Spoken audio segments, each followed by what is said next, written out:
I'm reading a book currently called My Journey So Far, and it's by Canon Andrew White, the Bishop of Baghdad, in which he speaks openly and movingly of his work of reconciliation right around the world, and particularly his most recent work in Iraq.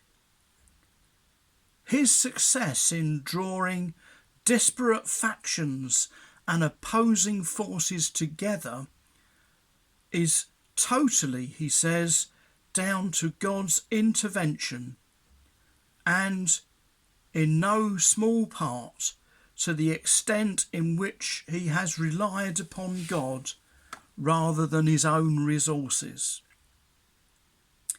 In Iraq, where life is lived on the edge, he says, those who are poor and dispossessed, members of his church, they sense a powerful presence of God even in their need. In fact, God is all they have to rely upon. And as a consequence, he suggests, God's presence is tangible, manifested in surprising ways that we don't often encounter here in the West. This is what Andrew White writes in his book about this. As is so often the case in parts of the world where Christians are experiencing great hardship and persecution, or there is just great spiritual darkness, manifestations of the power and presence of God occur regularly. For us here in Baghdad, we live daily with an awareness of the supernatural power of God. One such manifestation is the appearance of angels. One day my adopted son, Dagwood, was trying to take some photos of me for one of my books, and he said, "Daddy, there are too many angels. They are getting in the way of the picture." I told him to take the photo anyway, and the result was extraordinary. I was clearly surrounded by what I would describe as glowing orbs of light. Wow. Despite this divine presence empowering his work, Canon Andrew White himself remains a humble and a vulnerable man who, although used by God to bring healing to others, himself suffers from the debilitating disease multiple sclerosis. He too walks by faith this mystery of life. You and I are similarly called, walking and living by faith and not by sight, even through this strange time of social distancing. I wonder, what might God be saying to us through his word today as we read it from the confines of our home?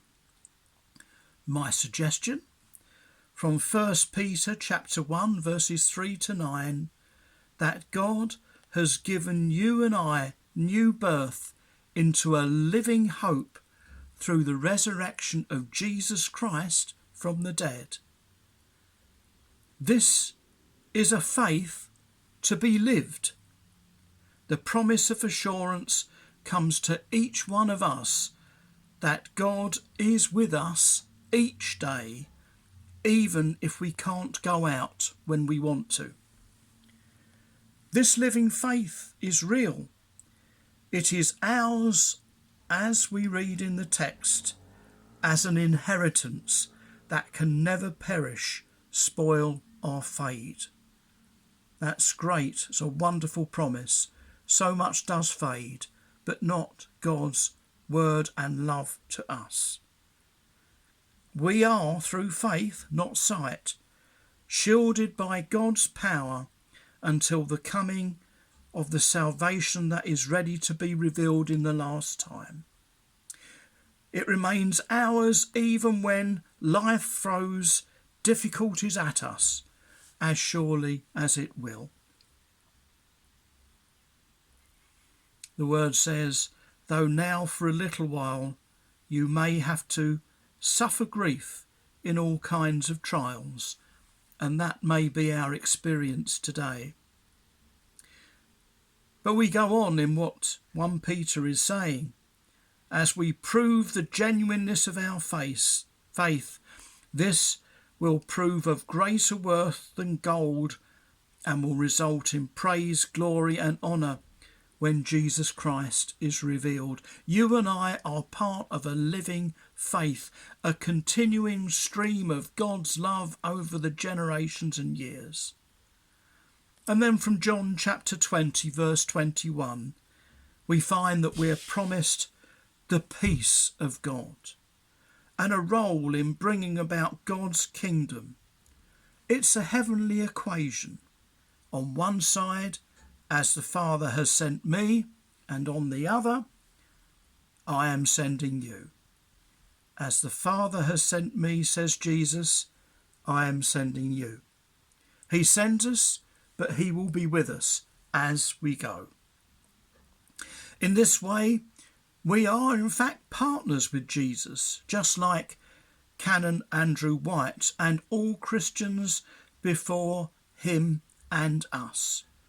We are called to continue the work of Jesus in healing, loving, teaching and seeing people made whole. A tall order? Maybe it is. But it's one in which we find that God is with us. He is there, leading and holding us, walking ahead, sustaining us in this task. May God bless us as we place our faith in him and walk humbly seeking his path ahead. God bless you all. Amen. We sing our final hymn, Charles Wesley's And Can It Be?